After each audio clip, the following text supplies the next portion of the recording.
Irreverent, entertaining, cool. You're listening to LA Talk Radio.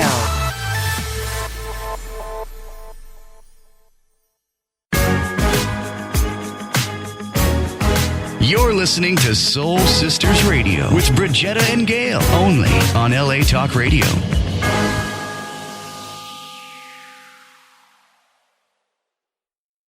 If you have got something health related and you maybe got some kind of workman's comp going on, just tell yourself, okay, that's going on, but I deserve that, but I can still be whole and healthy. Because what happens for a lot of people is they're worried to get better. It actually stops you from getting better. So, I want to do a little healing. I'm going to do it right over the radio, and that you'll still get it no matter if you're healthy. And I'm saying this not just for you, but many people out there that have got some kind of claim, and then they go, okay, well, I'm not going to get better because if I get better. And it's not even a conscious thing, it's a subconscious thing.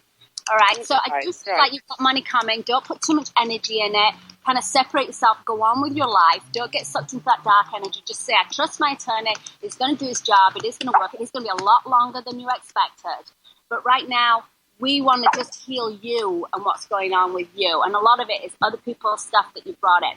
So for anybody out there, if you've had some kind of illness, and especially if it's something that you've got some money attached to it, we're just going to ask that we put that aside for a minute, that you still allow the healing to take place, even knowing that even though you might be waiting for some money for it, don't worry about that. That's still going to come. It's not going to affect it. You're going to still allow yourself to be healthy and well. So anybody that's got a little bit of ailment out there that wants to join in, put your hand on your heart. I'm going to ask beautiful divine beings that are here today that are working with us to come all the way around you. I'm just going to actually use Bridgetta's body. Use her as my surrogate, like as always. Okay, I'm going to ask beautiful divine beings that want to come around. Anybody joining in out there, just put your hand on your heart, open your heart, and just allow this beautiful energy. We would like these spirits that want to work with us to come and heal all the different ailments, all the different issues we have in our body, any energy that's around us that's negative, anybody that's not serving us, any energy that's not serving us. Do you want to do that? Give me a big yes. Yes. Take a deep breath. All right. Okay, there we go. And did you have a hip problem?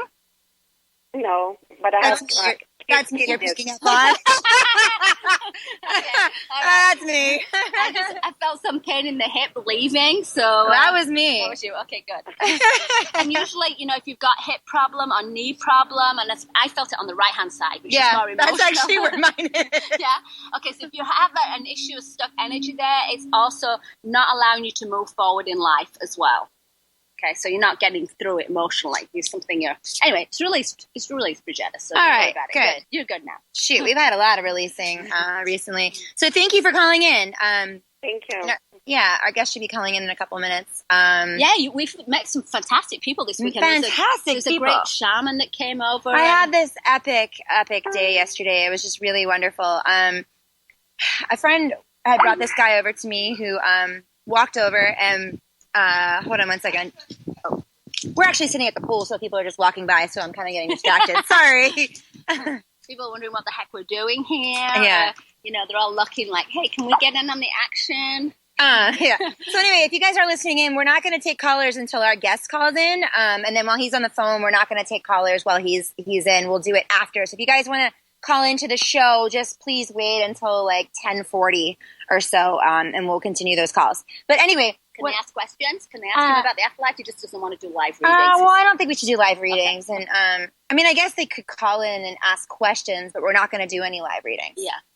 So anyway, my point is I met this amazing shaman yesterday who kind of walked up, and it was beautiful. Like he just kind of knew all these things. And I just had a conversation the day before with actually Carl about all of it. And it's just kind of fantastic how it's all like panning out, and this person was able to read me and worked on me a little bit. I think he actually came over to meet me and give me a quick session, and then somehow came over and Bridgetta's on the floor, and they're like, next thing I know, there's all this wild freaking out stuff going on, and the guy that's doing the actual work, the shaman, he's got tears running down his eyes. He's like, I'm releasing for Bridgetta. Bad. He was crying, and he just knew everything that kind of happened in my past, which I am going to start speaking about, just not right now on the show, but it's about time to get out and start speaking, I think, to people about it, which is really cool. And I am going on a journey this weekend. I'm doing ayahuasca, and which is absolutely crazy. I can't believe you're doing no, that. It's actually a beautiful thing, and I know people think it's crazy.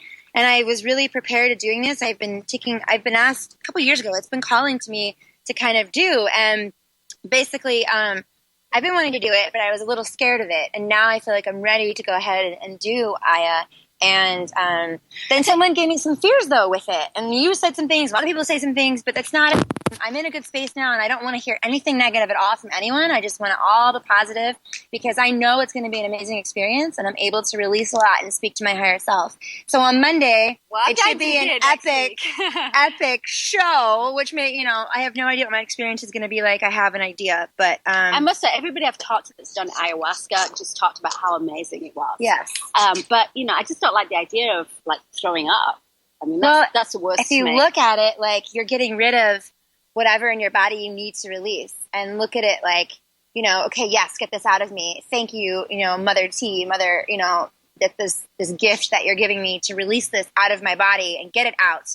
Then look at it like that rather than focusing on, oh gosh, I'm puking, I'm throwing up. And then, because then it's going to be a bad trip and a bad, journey rather. And I suppose as long as you're doing it with somebody that is a real shaman, that He's knows a real what shaman. they're doing, Yeah. and they're going to, guide you through it.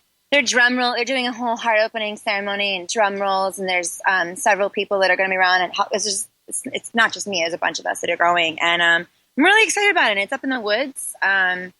I'm not going to say where, but it's in the woods somewhere, and I get to speak with the nature spirits, so it'll be pretty awesome. I'm pretty stoked about it. So, well, I'm glad you're being really brave, because that's going to give us a lot to talk about next week. You really do talk to your higher self. That could be telling us a lot about Brigetta. Could be, and it may or may not share. But anyways, our guest is on the air. We have Carl on the air right now. Hi. Hey, Carl. How are you? Hi, ladies. I'm doing great. How are you? We're good. We had another epic. Listen, amazing... I heard about that ayahuasca stuff, and I don't think worrying about how you feel from the top end is the concern. I think I would be concerned about what I've heard from the bottom end that happens.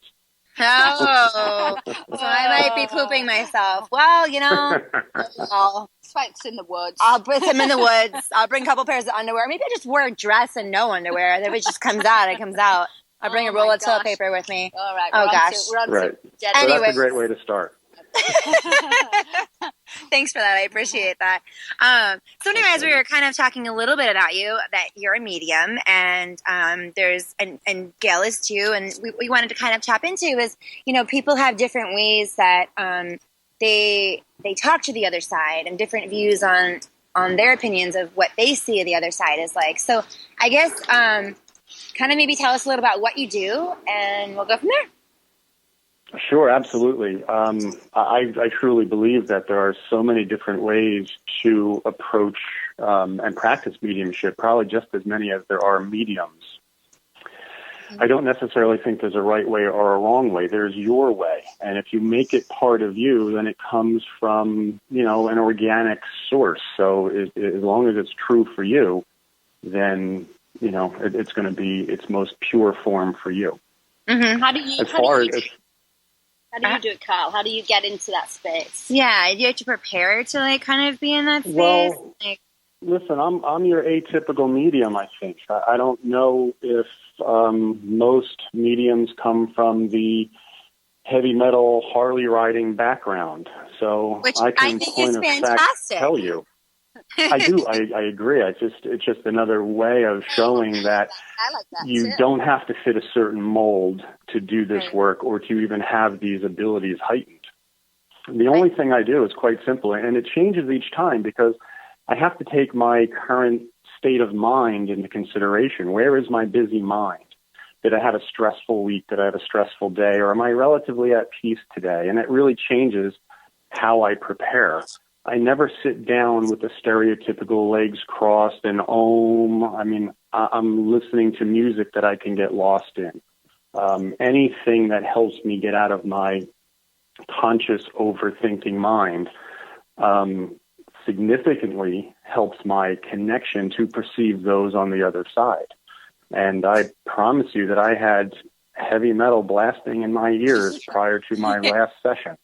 That just does it for me. It works for me. I mean, you could think of getting attacked by a gang of puppies. Anything that helps you just lose yourself and be in the moment. I think that's really the key. I'm going to try the heavy metal stuff. I'm going to try that next time. Okay, so when you say you're a medium, that means you talk to people that have passed over, talk to spirits of loved ones, right? Yes. And we say talk, but as you know, Gail, it does come through in so many different forms of perception. Feeling, knowing, smelling, tasting, all these perceptions are shared. And they're not cloned each individual session. Mm-hmm. One session I can literally get a clear image of what somebody looks like. The next session I just know what they look like, or I know their infectious laugh, or I've heard their accent, or I've tasted that after dinner drink that they might have had. It does change, but I think as long as you have the knowingness that you're capable of perceiving in several different modes, then as long as you're open to it, I think that will occur. So if somebody comes to you and says, I lost my dad, I really want to talk to my dad, can you almost guarantee that you're going to find them? Well, look, saying a guarantee is kind of tough. I think that's inappropriate, to be honest with you. I can tell you in the last 5+ years, there's probably 5 times that I wasn't able to make a connection for somebody. But the reasons are so vast of why that is that it's just mind-boggling to think of. So I kind of stopped blaming myself for, oh my God, why can't I connect for this person? There's a reason for it to happen. There's a reason for it to not happen. And there are so many of them that my little human brain will just start hyperanalyzing myself like maybe I did something wrong.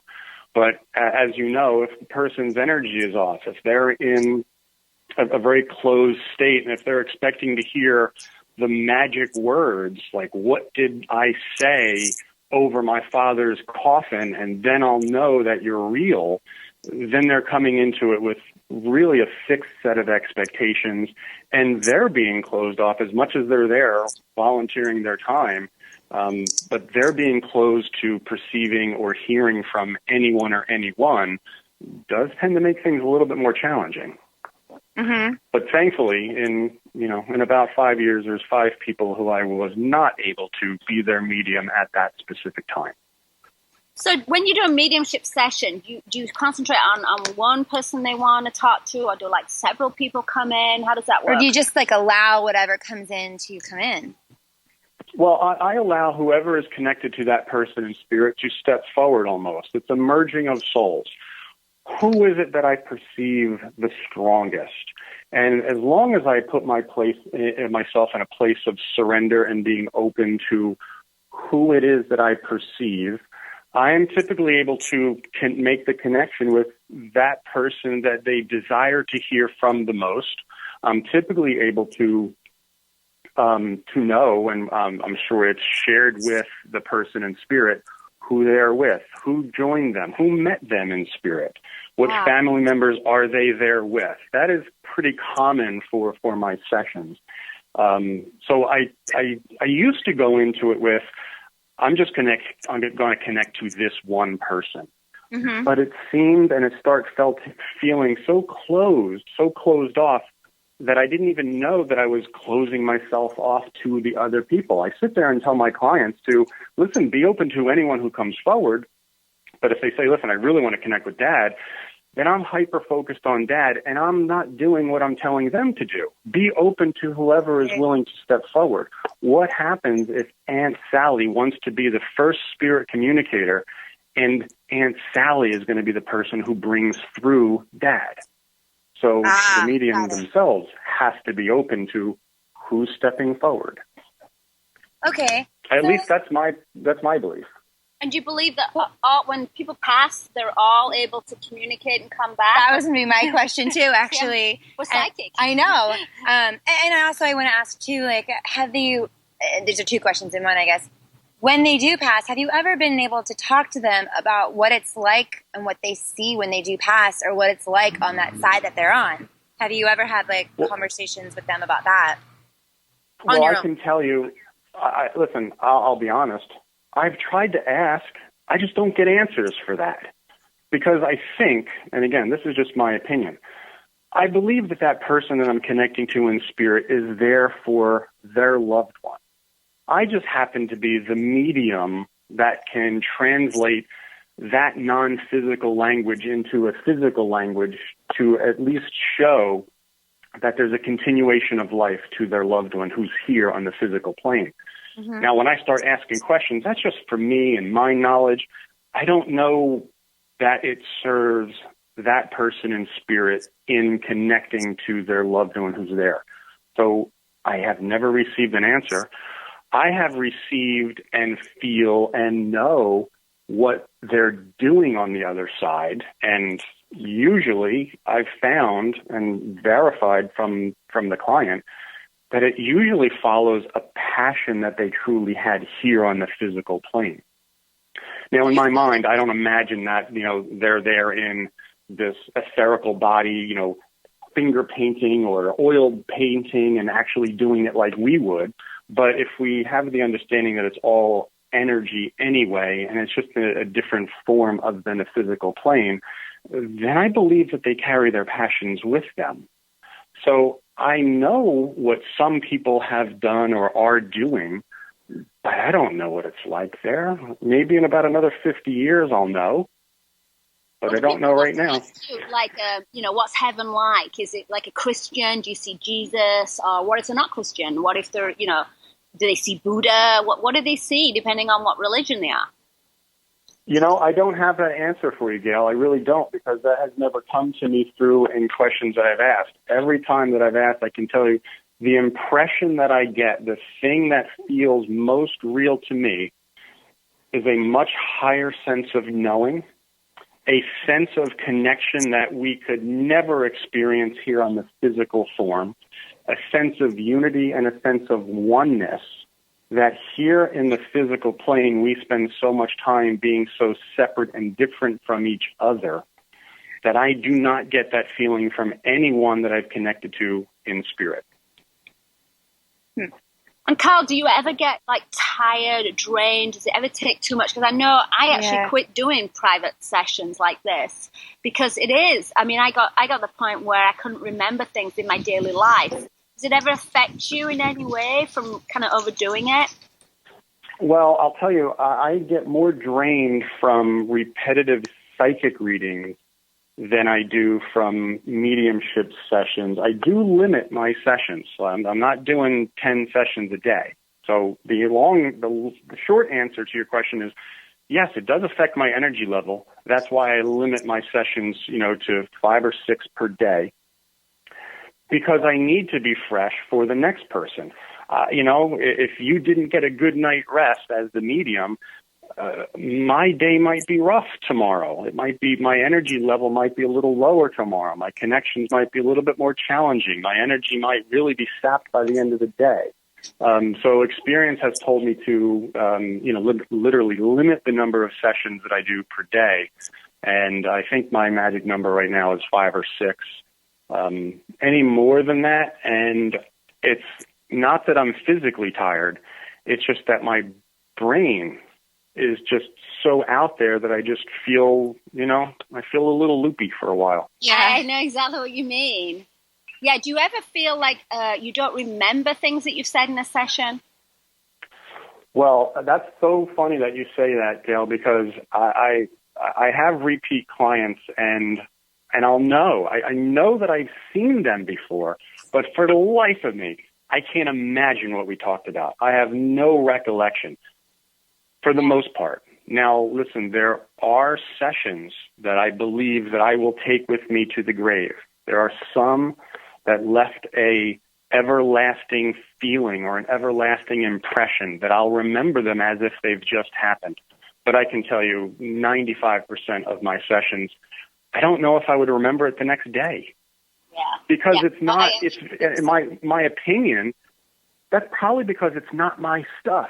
I'm literally just passing on a feeling, passing on an impression, passing on a message. And it's like, I don't even know, I'm consciously, my body's clearly saying this to the client, but it's not my conscious thinking mind, so I don't know. Maybe that's part of the reason why it's harder to retain that information. So, Carl, you brought up a good point. You said there's a difference between a mediumship session and a psychic session. I believe the same thing. So tell us what that means to you. What's the difference? Well, a mediumship session purely for me is literally making that connection from that crossed over loved one in spirit. And I draw that line right there. Anything else is a psychic reading. If it's not coming from those in spirit, then you're getting that information psychically. Now, I know that, listen, there are times where a session is, or let's say the message sometimes is combined. And I think that's okay because, listen, you're making that connection to that soul in spirit. It's almost a merging of souls, if you will. And you're impressed upon a lot of different things while you're giving your client your session. So if there's a message of love that's extended from those in spirit, you might have some psychic hits on that. And, they know that they don't want you to be so stressful about this job. I believe more times than not, that's the medium's ability to psychically tune in to that client. I don't know necessarily that those in spirit are truly concerned about, let's just call it, the gossip of the everyday human life. So if it's not coming from spirit or the person in spirit, I believe it's just the psychic's ability to have those heightened senses, be aware of, again, that which you can perceive from your client that's not in the physical form. Yeah, I suppose if you go for a reading, you don't want your mom in spirit to tell you about your love life, do you? Well, yeah, if you think about it, listen, when we transition over, I do not believe that we become saints.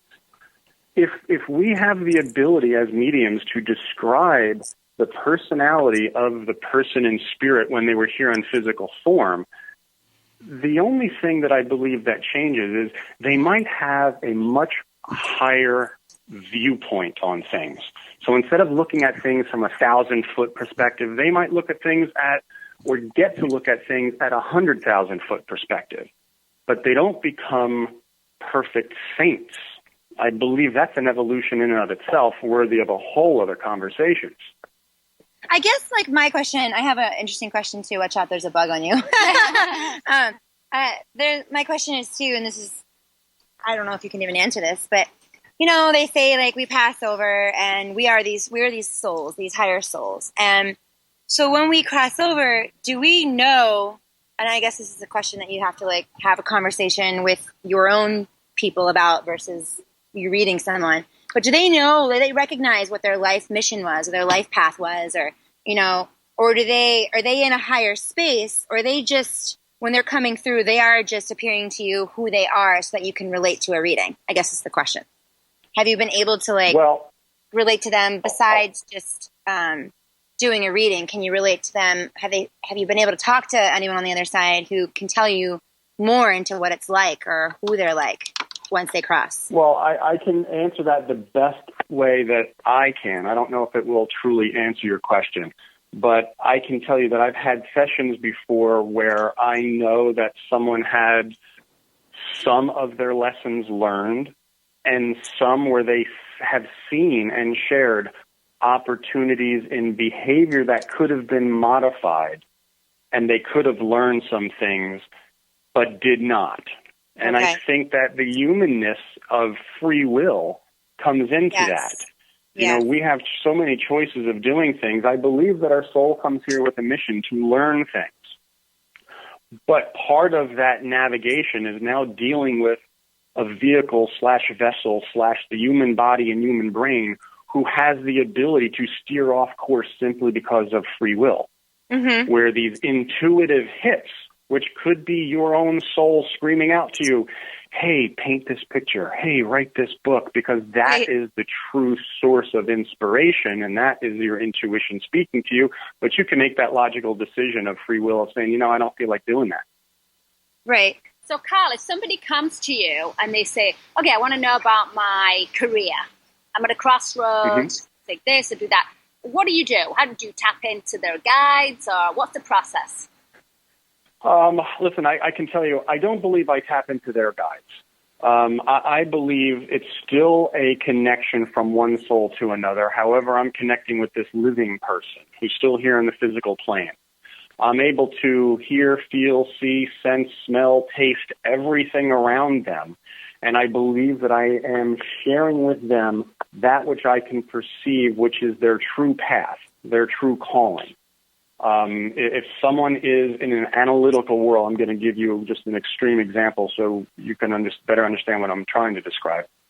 If someone lives their life in an extreme analytical world and they're an accountant who uses no calculators and they're just mathematically all over the place and perfectly gifted in all these number things, and they're struggling with some things, and I tap in and, my session starts and I feel this flow of creativity stuck in a jail, then that's just me being able to connect. There's some creative outlet of that person that's not being able to be released, potentially causing them some imbalance because they're just not expressing that. I'm able to sense and feel that, and I share that with the client. And again, they leave with free will of saying, let me inject some of these things that have been shared with me, or let me consciously decide of, nah, I'm going to stick on my path because that stuff just didn't resonate with me. Right. Interesting. Okay, so if somebody wants a session with you, do you have a website? How do they get a hold of you, and what's the deal? Yeah, absolutely. My website is www.carlseaver.com, and the website is pretty self-explanatory. I'm sorry, Gail, you were saying something? I was going to say it's spelled, so it's Carl, CarlSeaver.com. We will post a link on our site afterwards so that you guys can go and click on it and schedule a session with him if you'd like. And you can you do them over they can do that. Can you do them over the phone? They can do that right over. Yeah, listen, most of my clients are by phone or by Skype. Okay. Not every person that wants a session lives close enough to come to my office, and I have offices in different sides of the country. So you can book a session, pay for a session. It's all literally automated right through the website.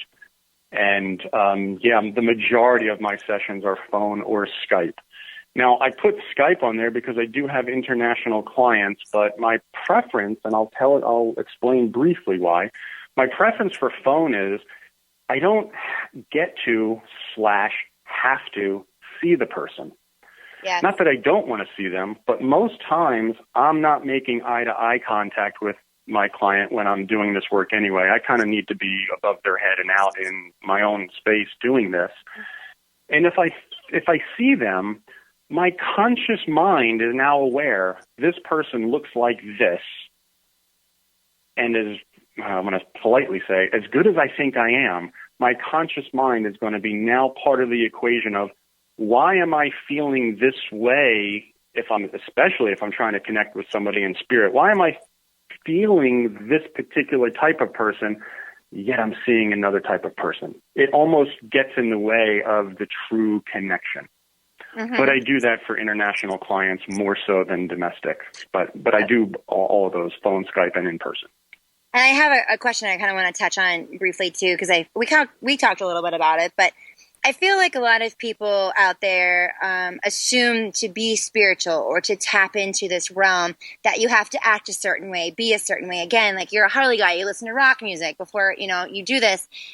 And like some people are like, oh my gosh, you drink or you do that or you don't wear white. And I just think it's kind of ridiculous. And I kind of want to tap on that a little bit more just in case people just came in, that it doesn't matter. It's literally you're able to tap into this. And yes, you can enjoy a drink. And yes, you ride a Harley. And yes, you can listen to rock music. Just kind of want to reiterate that because I think there's the beautiful thing, absolutely. And it's my opinion. That it's not fact, it's not written anywhere, it's not law, it's just my opinion. The beautiful part of this is you can just be a regular human being and still be aware and still be enlightened and still have a connection to oneness, a connection to spirituality without being a saint. Mm-hmm. You know, it doesn't matter what colors you wear. It doesn't matter the paint of your room. It doesn't matter, did I just get done having a drink the night before? Though I don't think those things are important. I'm kidding. I said or 5 minutes before. I'm going to leave that up to the reader. I mean, if they want to have a couple drinks before, that's going to be up to them. I'm teasing. I'm teasing. Well, I'm excited to have a session with you, Carl, because, you know, even as a medium myself, it's hard to find other people that are really mediums, can really connect with people on the other side. And I saw a kind of a live session that Bridgetta and her friend put on. And Carl was really impressive. He was going around the room. I know you were just kind of like picking a few people and doing sessions. And I was thinking, oh, wow, that's amazing. And honestly, it's really hard to find people. A lot of people say that they're mediums. Yeah. And I think, you know, there are a lot of great psychics, but there are not many actual real mediums that can really bring in your loved ones. So I'm excited to have a phone session with you, Carl. Yeah. Well, thanks, Gail, and thanks for sharing that info. Look, I would love to do a session for you. And actually what Gail's talking about is, I guess it was it was about 6 months ago or something where we had Carl came down to San Diego and he did a live event. And maybe there was a bunch of us that were there. And he was, you know, channeling loved ones from people in the audience to kind of get an idea of what it was like and what sessions were like with him. And then if you wanted to book, you could book a session. So Gail, that's what we saw. And it is amazing. He really is super, super gifted. And that's also one of the reasons why we have him on the show. I was just going to say, we only have really great people on the show. Exactly. And we meet a lot of different people. We do. And a lot of them, honestly, are not that great. No. So it was really, So here we are right now. Thank you for that. You're amazing. Yes. I can tell you what I love about the demonstrations the most is the fact that you're making so many different connections. You're not spending, you know, your one-on-one time for one person. So as the medium, you know, you have to be open to, okay, who's next? And at the same time, you have to keep the people in the audience still alive and entertained and feeling like they're part of something.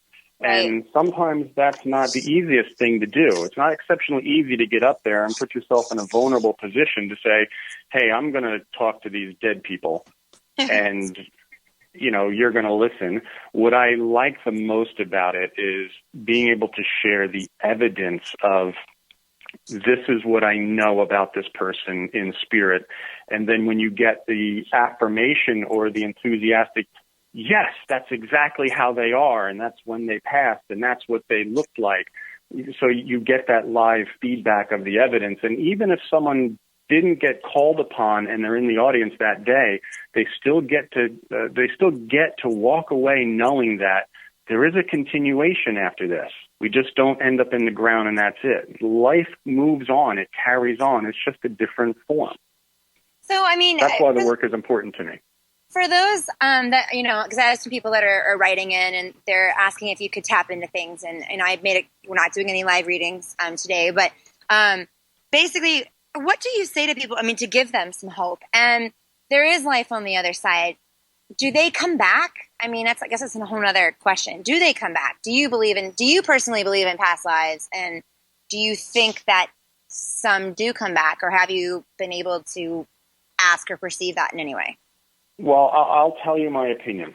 And it might not be a popular opinion because I know with our conditioning and our upbringing and our beliefs and what has been forced upon us, we tend to think very one-dimensionally and very linearly when it comes to what else can be other than this physical form. I 100% believe in past lives. I believe in reincarnation wholeheartedly. But I don't believe that if somebody in spirit is reincarnated, then you can't connect to that person or that loved one that you know. What that means is you're just projecting that you think that soul is so one-dimensional that it can't be everywhere at every time, all at the same time. So basically, okay, I'm here, I'm living right now, and let's say, like, I don't know, there's some older person, obviously they'd have to be like 80 or so. Or, well, I'm not 80, but you know what I mean? Someone older than me where I made an impact on their life. If I, you know, lived a past life, if I even lived in the past 100 years, I'm just saying. Could you, I mean, you wouldn't know unless this actually happened, but like simply someone could give a reading and my higher self is appearing to them saying, yes, I'm still around kind of thing, or yes, I'm giving them messages. Is that what you're saying? Well, listen, I don't want to say that that's not linear. possible. Okay. Yeah, I don't want to say that that's not possible, but I can tell you I set out with intention of when I connect to somebody in spirit, it is someone connected to my client in this life so that it can be validated with evidence. Got it. I can sit there and take your time and tell you how you were Cleopatra, but you have no way of providing the evidence with, yes, in fact, that's correct. I want to say I'm kind of like an evidence junkie. It's that important to me to make sure that I'm providing that which the client knows as fact and can validate so that they can leave with the knowledge of it must continue. Otherwise, he wouldn't have known that. I find that we reincarnate in soul groups, so we kind of wade around. So the ones that came first, they got to kind of, when they pass, they're one of the first in the soul group, so they get to be older, and there's still other ones coming in. So we kind of wait up in spirit until they come around. So I do believe that we kind of wait around till we're all back together and then reincarnate again. Yeah, I believe in soul groups and soul families just as well, Gail. And I believe, my personal belief is this phrase soulmate has been linked to that it must be your significant other. I can tell you that your soul family and your soul group are your soulmates. Which it makes sense because, I have one of my soulmates who is a pain in my ass. I'm damned if I do and I'm damned if I don't. Well, listen, that is certainly possibly, that could be the job of that soulmate contract. Right. Your soulmate, don't think for a second that beautiful pet of yours, that dog or cat, that's your soulmate too. Yeah. Okay. I'm glad you said that because I often find pets with people in spirit. So I do believe that pets could Absolutely. Absolutely. I lost track of how many pets that I've brought through. So-and-so's with the pet. The pet's this tall. It's this color. It's this dog. They just want you to know they have the dog. That's of so course. beautiful. Absolutely. It's a beautiful connection to make. So when we do a session, because we're going to have to do one too, I definitely want, a normal session that you normally do. But I do want you to tap into the weird stuff from other lives. Why not? But that's me. And whether, I don't care. I think that's cool.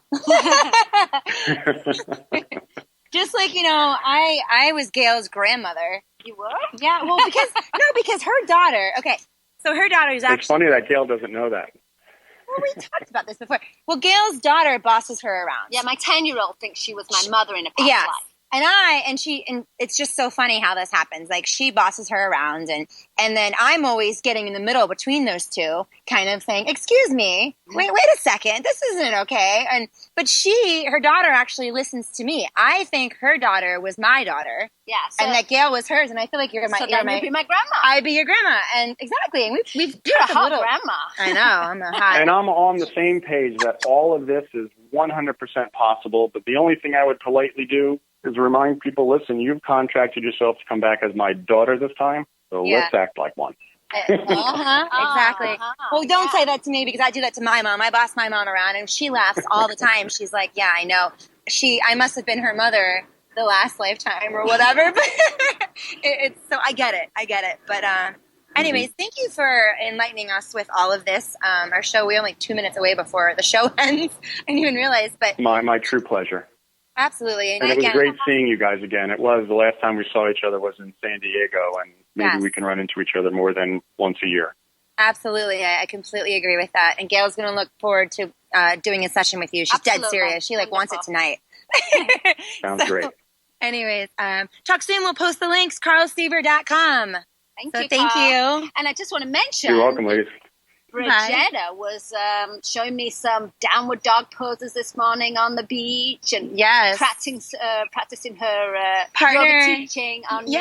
Mommy and me yoga, which I might post a few pics a little bit later on, but kind of like, how you can work with your children with yoga, no matter how old they are. Sydney's 10, but, she's going on 16. She thinks she's 16, right, Sid? Hi. So we got some real workout. So there was quite a few people watching us this morning. They were, Betty. We did it on the beach, right on Palm Beach. We had a lot of people walking by watching us. And then taught Gail, some few yoga poses, as we are going to start teaching our energy healing yoga soon. Yeah, the Soul warrior Sisters, stance. Yes, she learned. She is a powerful warrior today. But Soul Sisters Yoga is coming to you soon, so we'll be just look forward to that. But I'll be posting some pictures from that from earlier on. Yeah, yeah. Sexy pictures of Bridgetta in a swimsuit doing yoga. And this show just took a downward spiral, which is why we only have a minute left. But anyway, so on Monday we will be talking about my ayahuasca trip that I'm doing this weekend, and the journey of kind of what happened. And I'm really, really excited about this. I'm so glad you're doing that, not me. I think, you know what? I really feel like it's going to be super healing, and I'm going to be able to release a lot. So we shall see. Anyways, thank you guys, and we will see you all on Monday. Thank you guys. Bye. Bye. See you next week. See you guys Monday.